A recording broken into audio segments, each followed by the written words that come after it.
Kuendelea mitaa mizuri ya Kariakoo. Jina langu naitwa Evangelist Edward Madison. Mungu akubariki kama unazipatia kwa njia ya mitandao ya kijamii. Neema za Mungu ziwe juu ya maisha yako. Kama hujasubscribe my channel, bonyeza kitufe cha kengele hapo. Utakuwa umesaidia kueneza injili kwa njia ya mitandao ya kijamii. So zidi kubarikiwa sana. Hizi habari njema tunazidi kuzihubiri mitaa mizuri ya Kariakoo na duniani kote. Sasa duniani tunapenya kwa njia ya mtandao. Kwa hiyo kila sehemu pametapakaa. Zamani tulikuwa tunazuiliwa kwa sababu ya mipaka ya nchi. Ukikosa visa uende kuhubiri sehemu. Lakini sasa hivi una visa lakini unafika UK, unafika Uingereza, unafika Warabuni, sehemu kule ambako wanazuia injili.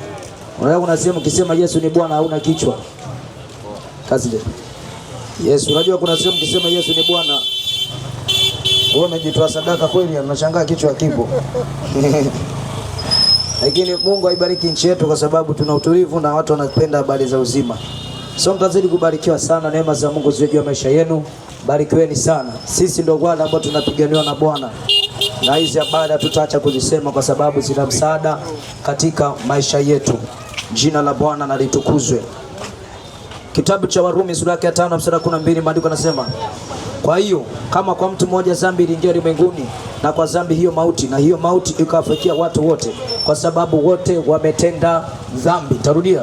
Kitabu cha Warumi 5 mstari wa 12 maandiko yanasema, kwa hiyo kama kwa mtu mmoja dhambi iliingia ulimwenguni, na kwa dhambi hiyo mauti, na hiyo mauti ikawafikia watu wote kwa sababu wote wametenda dhambi. Bwana Yesu asante, bariki neno hili Kristo. Asante kwa mafunuo haya na revelation ambayo Kristo taenda kujalia mwanao anapoenda kutamka habari za uzima, na tisha kila nira zote za mabadui hazina mamlaka katika jina la Yesu, amen. Ya Injili, kitabu cha Warumi hiki ni kitabu amazing sana. Kimeandikwa na mtume anaitwa Paulo, Apostle Paul. Anaandikia Warumi hao. Nitarudia tena 5:12. Maandiko yanasema, kwa hiyo kama kwa mtu mmoja dhambi iliingia ulimwenguni. Hichi kinalifaa katika kitabu cha Mwanzo. Apostle Paul ananoti katika kitabu ambacho ameandika Musa, vitabu vitano ambavyo vinaitwa Pentateuch, Torati. Vitabu ambavyo Musa alipewa revelation na Mungu kutuonyesha jinsi ambavyo ulimwengu uliumbwa na jinsi ambavyo Mungu alipata kukuumba wewe mwanadamu na kwa mfano wake na kwa taswira yake. Sasa maandiko yanasema kupitia kwa mtu mmoja dhambi ilipata kuingia ulimwenguni. Hapa tunamzungumzia Adamu, maana Adamu alipewa territory na mamlaka ya kueneza na kuongoza katika bustani ya Edeni. Sasa hiki kitabu cha Warumi kinaturudisha kitabu cha Mwanzo, ambapo tunaona jinsi ambavyo Mungu alivyoanza kuiumba dunia, akaifanya kwa uzuri, akaumba dunia siku sita, na akaona kuwa vyote vyafaa na vyapendeza. Siku ya saba akapumzika. Ndio maana Wayahudi siku ya saba wanaita Sabato, ambao hautaki kufanya kazi, unatakiwa utulie nyumbani na umsikilize Mungu katika maisha yako, na wewe ni kanisani. Sasa zamani kwa anashika sheria hizo sana. Sasa inaitwa ni Sabato, na moja wapo watu wanasema ikumbuke siku ya saba, siku ya Sabato itakase, maana itakuwa ni siku ya Bwana. Sasa tunalifaa katika kitabu cha Mwanzo. Apostle Paul anatusaidia, anatudirisha mwanzo jinsi ambavyo Mungu alimuumba mwanadamu. Kila kitu kina mwanzo. Kila kitu kina mwanzo na kila kitu kina mwisho. Waswahili wanasema hakuna marefu asiyokuwa na ncha. Hata mwisho wa reli ipo inaitwa Kigoma. Mwisho wa reli, marafiki zangu walikuwa Kigoma, nadhani Kasuru. Mwisho wa reli, kila kitu kina mwisho. Maisha yana mwisho. Business zina mwisho. Fedha ina mwisho. Hakuna eternal life duniani. Yaani even if upo duniani, tambua hakuna kitu cha umilele. Akipo cha umilele, kila kitu kina ukomo. Kwa unapopata kitu, be careful. Umepewa masikio mawili, macho mawili, na umepewa mdomo mmoja wa kuongea. Kwa hiyo msikilizaji sana na muonaji sana, lakini uwe msikivu katika kuongea. Kwa sababu vitu ambavyo unaweza kushikilia kitu hapo kikawa kina umuhimu katika maisha yako, kwa sababu hakina uzima milele katika maisha yako. Sasa kitabu cha Mwanzo maandiko akasema Mungu akaumba vyote na akaona kuwa ni vyema. Na baada ya kuumba kuwa ni vyema, Mwanzo 2:17 anamuumba mwanadamu, 27:26 anamuumba mwanadamu na anamfanya kwa uzuri kabisa, anamweka duniani. Sasa kitabu cha Warumi 5:12 kinasema kupitia kwa mtu mmoja dhambi ilipata kuingia ulimwenguni. Kupitia kwa mtu mmoja. Hapa anazungumzia baba yetu ambaye anaitwa Adamu. Wote tu uzao wa Adamu. Kwa anazungumzia dhambi ambayo alitenda baba yetu anaitwa Adamu, ambayo ilikosti dunia nzima. Na ndio maana apostol anasema kwa mtu huyu mmoja dhambi ilipata kuingia ulimwenguni. Dhambi ni kwenda kinyume na matakwa ya Mungu na principle ambazo Mungu ameziweka duniani. Ndio tunaweza kusema definition ya dhambi ni kwenda kinyume na matakwa ya Mungu, au kwenda out na mpango wa Mungu katika maisha yako, kukaidi maagizo ambayo Mungu amekuagiza. kukaidi sheria ambayo Mungu amekuagizia, tunaita dhambi. Kwa kama Mungu amekuokoa na kwambia uingie kanisani na siku moja ukaamua tu kwa maamuzi kwamba siingii ibadani, hiyo katika tafsiri ya kukaidi umeingia, na katika ukaidi unaingia katika jumuiko wa dhambi. Sasa kitabu cha Warumi 5:12 kinaonyesha chanzo cha ubaya duniani. Unajua kinachotufanya wahubiri duniani nzima kuhubiri neno la Mungu ni kwa sababu Mungu anachohitaji ni kutafuta nafsi ya mtu ambaye imepotea ili apate kumsaidia. Na bahati nzuri hizi habari ambazo tunazihubiri hazina udini, kwa sababu dhambi haiogopi dini. Na hii struggle tunaipata wanadamu wote. Dhambi haiogopi dini, kabila wala dhehebu lionalo. Na haiangalii kama umemeza Torati au umemeza msafu, inakukanda tukipa nafasi. Sasa ndio maana hizi habari za uzima lazima tuzihubiri kwa kila kiumbe. Na maana Kristo anatuagiza wanafunzi, anasema habari za uzima sharti zihubiriwe duniani kote. Kwa kila amini atapata uzima, asiamini amekwisha kuhukumiwa. Asiamini amekwisha kuhukumiwa. Kwa hiyo sasa hivi kuna kitu kinaitwa neema ambacho kipo duniani kinatembea. Kwa wanadamu wote wamefunuliwa isiri wapate kujua. Sasa kupitia kwa mtu mmoja ambaye anaitwa Adamu, dhambi ilipata kuingia ulimwenguni. Ndio maana kila mwanadamu ambaye anazaliwa ndani yake ana viashiria hivyo, ana vitabia hivyo vya dhambi ndani yake. Sasa iko hivi, kwa Adamu mmoja alishindwa kuiweza dhambi. Yesu Kristo wa Nazareti, kitabu cha Luka 2:52, kwa tusome hapa. Kitabu cha Luka 2:52. Tusikize maandiko yanasemaje. Luka 2:52. Luka 2:52. Luka 2:52, maandiko matakatifu haya. Biblia inasema hivi, naye Yesu akazidi kuendelea katika hekima kimo, akimpendeza Mungu na wanadamu. Sasa hii habari inamzungumzia Kristo Yesu ambaye alikuja duniani katika umbile la kibinadamu, lakini ndani yake alikuwa ni Mungu 100%. Nafsi yake ya uungu ilikuwa ndani ya Kristo. Na maana tunaona kazi ambazo Mungu alizitenda na Kristo amekuja kuzifanya hizo. Kwa we are the same one spirit, kama vile Mungu alivyo na vile Kristo alivyo. Sasa hizi habari njema, Yesu baada ya kuja duniani miaka 2025 iliyopita na kuleta katika hisabati ya kawaida kabisa, miaka 2025 iliyopita, wakati ambapo Kristo amekuja duniani. Maana Yesu baada ya kuzaliwa kalenda zilibadilika. Kalenda ambayo tunaitumia ni kalenda ya Kirumi ambayo sasa tuko mwaka 2026. Ina maana Kristo baada ya kuzaliwa tu katika hesabu ya kitheolojia mpaka sasa ni miaka 2025, 26 tujamaliza kwa tuweze kuhesabu. Kwa katika hesabu za kawaida Kristo alipokuja majira kila kitu kikabadilika. Huyu Yesu ana baraka. Huyo ndo Kristo Yesu. Sasa kupitia kwa Adamu dhambi ilipata kuingia duniani na ambayo inatutesa mpaka sasa. Na ndio shida na ndio mzozo ambao utakufanya wewe ushinde kuingia mbinguni. Dhambi. Maana watakaoirithi pepo ni watu wanaoitwa watakatifu, ambao wamesafisha maisha yao wakati wapo Kariakoo, sio wenye dini, watakatifu. Maana dini ni mpango wa mwanadamu kumtafuta Mungu, lakini mpango wa Mungu kumtafuta mwanadamu ni Yohana 3:16. Ngoja tufunue tuone. Yohana 3:16. Funga macho tuombe. Yohana 3:16, maandiko matakatifu. Ngoja tusome. Sasa bahati nzuri tunasoma maneno ya Mungu. Usije kasema mtumishi unaleta propaganda, labda unahubiri maneno yako. Yohana 3:16, maandiko yanasema hivi, kwa maana jinsi Mungu aliupenda ulimwengu hata akamtoa mwanae pekee, ili kila mtu amwamini asipotee, bali awe na uzima wa milele. 17, maana Mungu akumtuma mwana ulimwenguni ili hahukumu ulimwengu, bali ulimwengu uokolewe katika yeye. Amwaminie yeye hahukumiwi, asiyemwamini amekwisha kuhukumiwa. Asiyemwamini amekwisha kuhukumiwa kwa sababu hakuliamini jina la mwana pekee wa Mungu. Na hii ndio hukumu ya kuwa nuru imekuja ulimwenguni na watu wakapenda nuru kuliko giza, na watu wakapenda giza kuliko nuru. Sasa rafiki zangu, hizi habari za uzima, Yesu Kristo baada ya kuja duniani, ambaye ni Adamu wa pili katika mwili. Adamu wa kwanza alishinda kuiweza dhambi. Yesu akaja kutufundisha, akaishi maisha matakatifu duniani ya kumpendeza Mungu pamoja na wanadamu. Akalitumikia kusudi ambalo Mungu limemfanya amlete duniani Yesu Kristo, na akazidi kuishi sana katika ustahimilivu mzuri na katika ustawi mzuri. Akaitenda kazi yake miaka 33.5 akamaliza assignment ambayo Baba amemwagiza. Sasa Adamu alishinda kuiweza dhambi. Yesu anakuja anatufundisha namna gani ya kuidhibiti dhambi na namna gani ya kuiweza dhambi. Nyakati fulani wakati Yesu anapozidi kuhubiri habari za uzima, Wayahudi walimchallenge na Yesu akauliza maswali haya: ni nani kati yenu ambaye ananistaki kwa mimi na dhambi? Wayahudi ambao walikuwa naishi pale wakashuhudia, wakasema hakika ndani yako hamna dhambi. Ina maana Biblia inatuelekeza na inatufundisha kwamba Kristo Yesu alikuwa mtakatifu, na maandiko mengine yanaelezea, anasema vile ambavyo alitunza utakatifu wakati ambapo yupo duniani. Na maana Wayahudi walienda mbali zaidi, wakamuita Yesu Kristo Rabi, neno la Kiebrania kwa Kiswahili maana yake mwalimu. Kwa sababu gani Kristo Yesu aliitwa mwalimu? Kwa sababu gani? Anafundisha, anaelekeza kwa vitendo, si tu kwa kusoma. Alituelekeza kwa vitendo kwamba kumbe inawezekana ukivaa mwili na ukaishinda dhambi duniani. Inawezekana kuishi maisha matakatifu wakati ambapo upo Kariakoo. Inawezekana kuyashinda matukano, inawezekana kushinda uzinzi, inawezekana kushinda chuki, inawezekana kushinda hasira, inawezekana kushinda uchawi. Inawezekana.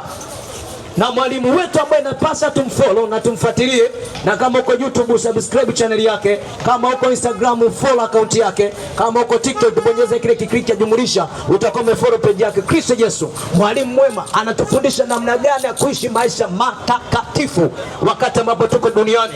Na maana Kristo anasema kaeni ndani yangu na mimi nikae ndani yenu, maana pasipo mimi hamwezi mkafanya na hamwezi mkaweza jambo lolote.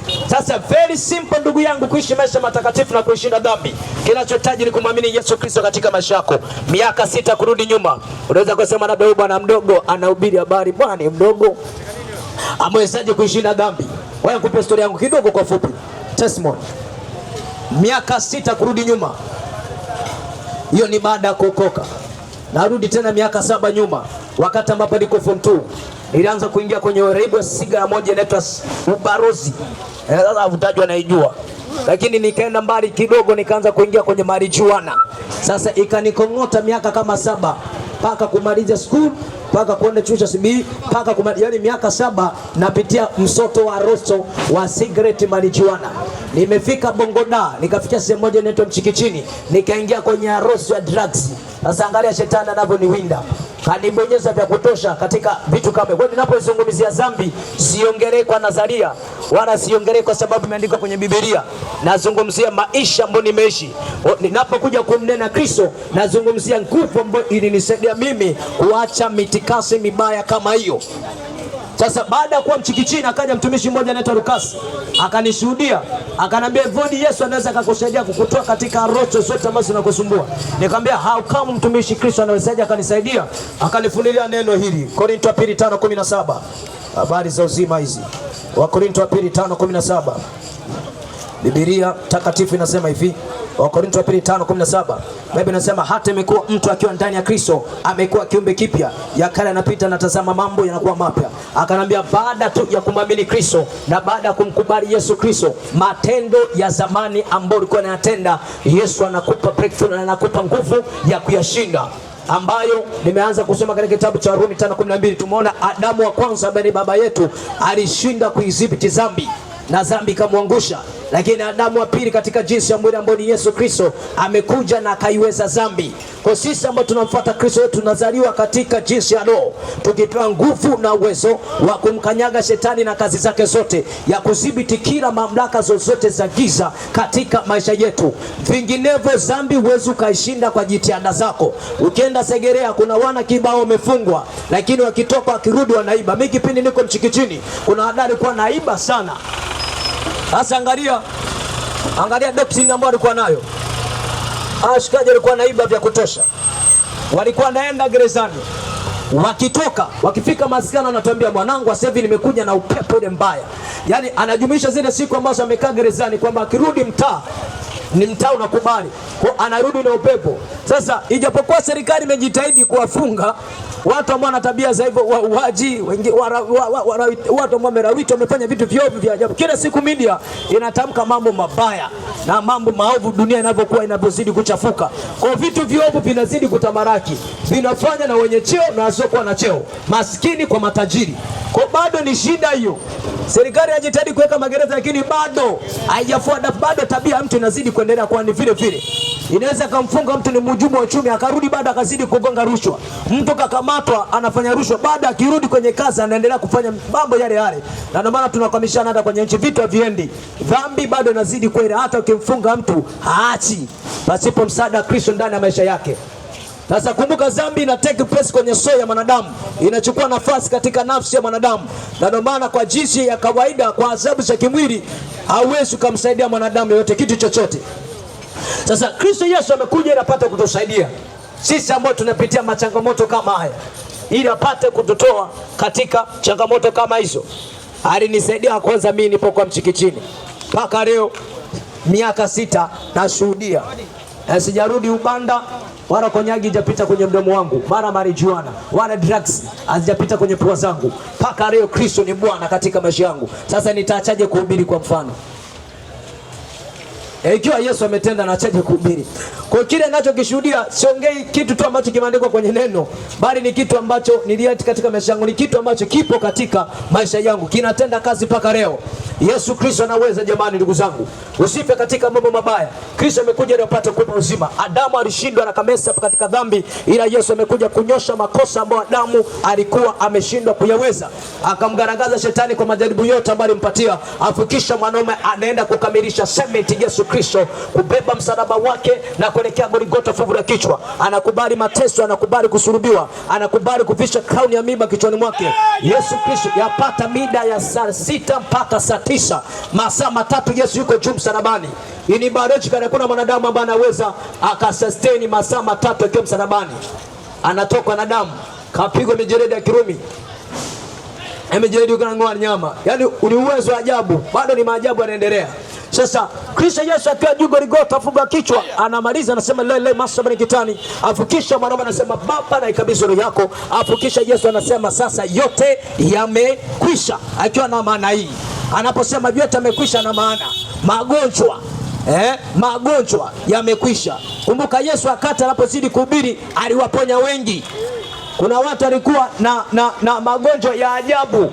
Kitabu cha Marko sura yake ya 5 tunakutana na habari mbili pale. Habari ya kwanza ni ya kifo ya mtu mmoja ambaye Yesu alienda kwa huyo jamaa, alikuwa ni liwali. Na habari ya pili pale inaunganisha mwanamke mmoja ambaye alitoka na damu kwa miaka 12. Maandiko yanasema akitumia fedha zake nyingi kwa matibabu na kisimfai kitu. Yaani waganga wamekula hera, waaguzi wameramba hera. Na ndicho kilichomkuta Remi Ongara. Remi Ongara alimbo mwimbo mmoja unaitwa Wema. Katikati ya mwimbo alibana pua, akamtukana Yesu, akajikosea. Ukitaka kuokoka mapema ni umtusi Yesu. Akasema kuwa Kristo ni baniani mbaya, lakini buti lake dawa. Ukimkataa manzeso unakutana naye busa. Akajikosea. Sasa baada ya kumtusi Yesu, akamsubiria nyakati za jioni, akaugua kisukari. Kauza gari kwa imeandikwa babako anayo. Watoto 2000 hapo hawezi kunielewa. Babako anayo, mimi nimepeleleza nikapata haya. Akauza ile gari, akabaki kuwa rofa.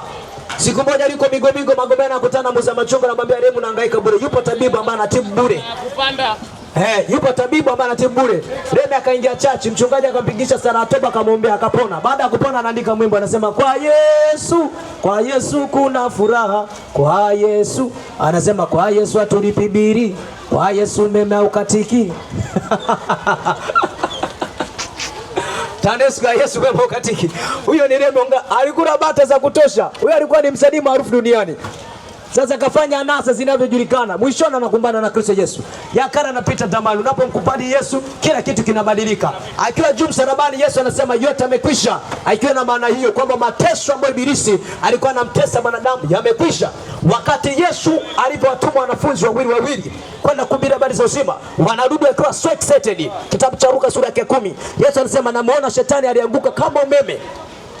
Afikisha anatupatia mamlaka. Anasema tazama nimewapa mamlaka kukanyaga nyoka na nge na nguvu zote zinampa tu, wala pana nguvu yoyote itakayowazuru. Baada ya kumwamini Yesu, chochote ambacho kinakutesa kinaponywa. Juzi nilikuwa live TikTok. Tumepewa mitandao ya kijamii tunaitumia. Wewe wakati unakunywa bia unajiposti, mimi najiposti na ubiri. Tunaitumia vizuri. Mitandao ni mizuri. Utaifanya mibaya kwa wewe ambavyo unaitumia. Sasa wakati unatuma vitu ambavyo havifai, havijengi jamii. Sisi tunatuma vitu ambavyo vinajenga jamii na vinasaidia. Mitandao ya kijamii iendelee kwa sababu inatusaidia kwenda Marekani. Wakati unahubiri kuna watu wasema wako live, wako Marekani, wako Warabuni ambako neno halipiti vizuri, lakini kwa kupitia kwa njia live wanatusikiliza na wanaokoka kwa jina la Yesu. Hizi habari ni njema. Sasa hizi habari za uzima, wakati niko live, dada mmoja akasema mtumishi wa Mungu anatokea Kibondo, Kigoma. Akanambia nilikuwa ninaanika nguo, akaja njiwa akatua kwenye mgongo. Baada ya kuondoka njiwa mweupe, baada ya kutoka kwenye mgongo, yule njiwa baada ya kutoka nikasikia maumivu, na paka sasa hivi ninavyokuambia mtumishi, nimelala, spinal cord haifanyi kazi. Sasa angalia mavitu tu ya ovyo vya kiuchao. Nikasema weka mkono juu yako hapo, juu ya sehemu ambapo naomba. Nilikuwa na rafiki yangu mmoja anaitwa Elia. Tukamwombea yule dada. Baada ya kumwombea yule dada akapona. Baada ya kupona akasema mtumishi, asanteni, nimepona. Sasa kwa nini nataka kusema hizi habari? Yesu akiwa msalabani anasema yote yamekwisha. Akiwa na maana magonjwa yamekwisha, ufukara umekwisha, mambo mabaya yamekwisha, kila kitu kiovu kimekwisha. Kila jambo lolote ovu limekwisha. This time ni wakati wa kubadilika na kuifikiria njia kweli ambayo inaweza kukusaidia katika maisha yako. Yesu Kristo anakupenda sana. Na maana kila siku anaagizwa watumishi tupate kuwahubiria watu habari za uzima. Rafiki zangu, unapomwamini Kristo umeepukana na mauti ya dhambi, umeepukana na mambo maovu, umeepukana na hukumu ya milele, hukumu ya jehanamu. Ni umepata uzima ndani yako. Kwa Adamu alishindwa kuiweza dhambi, lakini kwa mwanadamu mmoja ambaye ni Yesu Kristo alipata kushinda na kuiweza dhambi. Na wote ambao tunamfuata Kristo tunakuwa na ushindi ule ndani yetu. Maana sisi tunaoishi, bali ni Kristo anaishi ndani yetu. Hii confidence sababu nani? Kwa sababu uhakika ninao. Mimi sio mganga na upwa. Uhakika ninao. Yaani sibahatishi napoenda feri. Siwezi nikagagana upo, uhakika ninao. Unajua samaki zinatoka, hata zisipotoka Yesu atalambia tupa hapo katika maji machache utavua samaki wengi. Kwa hiyo tunapomhubiria Kristo na tunapozisema habari za Yesu Kristo, uhakika tunao. Walio na Kristo Yesu wana ushuhuda. Na maana Biblia inasema kila aliye na mwana ana ushuhuda. Is a very very amazing sana kwa wakubwa, kwa wadogo, kwa wamama, kwa wazee, kwa kila mwanadamu. Hii ni jina lake Mungu anatufanya kila siku tuzidi kuzisema habari za uzima. Na namna kumpokea Yesu ni very simple. Amaliza na ile andiko Warumi 19. Warumi 10 mstari wake wa 9. Namna gani kumpokea Kristo Yesu? Warumi 10 mstari wake wa 9. Maandiko mazuri haya. Warumi 19 maandiko nasema kwa sababu kimkiri Yesu kwa kinywa chako ya kuwa ni Bwana na kuamini moyoni mwako ya kuwa Mungu alimfufua katika wafu, utaokoka, utaokoka, utaokoka. Sasa Biblia inathibitisha kwamba kuokoka duniani kupo. Ukimkiri Yesu kichwa kwa kinywa chako na kuamini kwa Mungu alifufua katika wafu, utaokoka. 10 anamaliza na kusema hivi, kwa maana kwa moyo mtu uamini hata kupata, maana kwa moyo mtu amini hata kupata haki, na kwa kinywa mtu kiri hata kupata wokovu. Very simple sana kumwamini Kristo. Amini katika maneno ambayo tumeanena, yazingatie katika moyo wako, na Yesu Kristo atakuwa amefanya jambo jipya ndani ya maisha yako. Yesu bado anazidi kuokoa. Yesu bado anazidi kusaidia watu ambao wanapitia katika situation ngumu, wanapitia katika changamoto kaza wa kaza. Jina la Bwana na litukuzwe. Na wakati ambapo nitamaliza kwenda kuomba, yamkini uko mahali hapa unatufuatilia kwa njia ya mtandao wa kijamii, ambao uko mahali hapa unapitia shida na changamoto, tutaenda kuomba. Na kama hujamwamini Yesu Kristo, hii ni fursa ambayo tunakupatia. Yesu yupo tayari kwa ajili ya kukusaidia.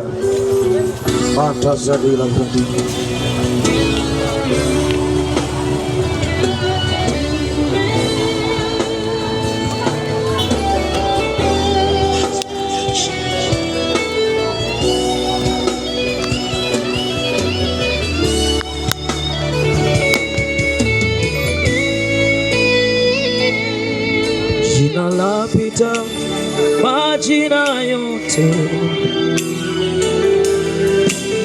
ni jina la Yesu. Yapo majina yalikuwepo, lakini jina Yesu linaishi.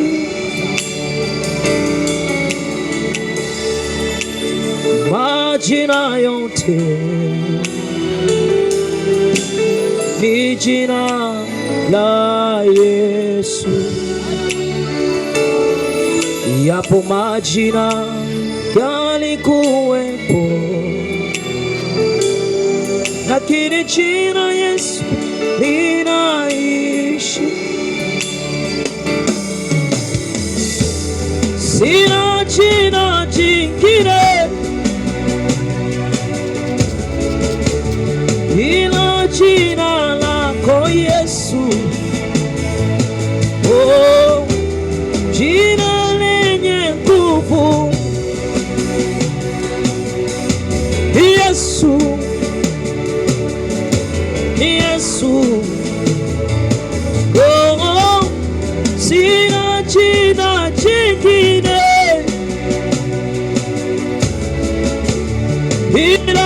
jina lako Yesu, jina lenye nguvu ni Yesu, ni Yesu. God bless you. Nafikiri unasikiza kwa njia ya mtandao wa kijamii na unamhitaji kumpokea Yesu Kristo. Utakuwa umefanya moja hapa maamuzi makubwa sana katika maisha yako. So utaenda kurudia sana tu mambo nitaenda kusema mahali hapa. Na Yesu Kristo atakuwa ameangaza katika maisha yako. Na atakuwa amekusomea makosa yako na amekupa neno la msamaha ndani yako. Na utakuwa kiumbe kipya kana tapita na mambo yatakuwa mapya. So unaweza kusema Bwana Yesu, naja mbele zako. Natambua kuwa mimi mwenye dhambi. Naomba usamehe madhambi yangu na kunifutia makosa yangu niliyotenda. Kuanzia leo hii ninakupokea Yesu, uwe Bwana na Mwokozi wa maisha yangu. Asante kwa kunisamehe. Asante kwa kunifutia makosa yangu na madhambi yangu. Amen. Yamkini unaomba unapitia session ngumu, nitaenda kuomba kuhitimisha. Na Bwana na nguvu za Mungu zitakugusa mahali popote ulipo. Na yamkini uko mahali hapo umetusikiliza, una changamoto ambayo unapitia. Amini katika maombi hapo tutaenda kuomba, lakini baadaye tutaenda kutoa mawasiliano na sehemu ambapo anatokea kama utahitaji kwa uzuri kuja kanisani au kuja ibadani. Baba, katika jina la Yesu, asante kwa neema hii ambayo Kristo ametupatia. Ninakushukuru Roho Mtakatifu kwa revelation ambayo umeachilia mahali hapa. Bwana, najua kama kuna watu ambao wamegusa, wamesikiliza habari zako njema kuanzia mwanzo ulipoanza kuhubiri mpaka system ambapo tunaenda kumaliza. Asante kwa wote ambao wameokoka, asante kwa wale ambao wagonjwa. Natamka neno la uponyaji katika maisha yao. Kila teso lolote za magonjwa juu ya maisha yao tunaondoa kwa mamlaka ya jina Yesu. Pale msalabani Kristo alisema yote yamekwisha, ulibeba magonjwa yetu na maradhi yetu. Nami natamka uponyaji kwa mtu yote anapitia changamoto kama hizo katika jina la Yesu. Awe mzima right now. In Jesus name I pray. Asante Mwokozi kwa kuwa wewe unaweza na unatosha. I prophesy for Kariakoo. Natamka tena light and shine Kariakoo, kwa sababu ndio Bwana amekuja na utukufu wa Mungu umekuzukia. Na vunja kila mapingo ya adui ambayo amefunga katika mitaa Kariakoo katika jina la Yesu. Na badilisha kila maneno ya kiganga, kila maneno ya kichawi yanayotamka katika mitaa Kariakoo kuhusiana na gospel katika jina la Yesu. Na tengua kila na zote za mwovu adui katika jina lako Yesu Kristo Mwokozi. Roho Mtakatifu, Kariakoo itahubiriwa hizi habari za uzima na all the world watapata kusikia kwamba Kristo anaweza na anaokoa katika jina la Yesu. Na hakuna jambo ambalo sitatopisha Bwana kuzisema habari zako njema kwa kila mwanadamu katika jina lako Yesu Kristo. Asante Mwokozi kwa kuwa tuko by scripture. Na umenena Bwana kile kiumbe kinapata kisikia habari zako njema na kijua kwamba Kristo ni Bwana. Asante kwa sababu Kariakoo inayokoa tunatisha na kuiweka chini yako Kristo kwa mamlaka uwezo wa jina la Yesu. Hakuna nguvu za giza ambazo zitatawala.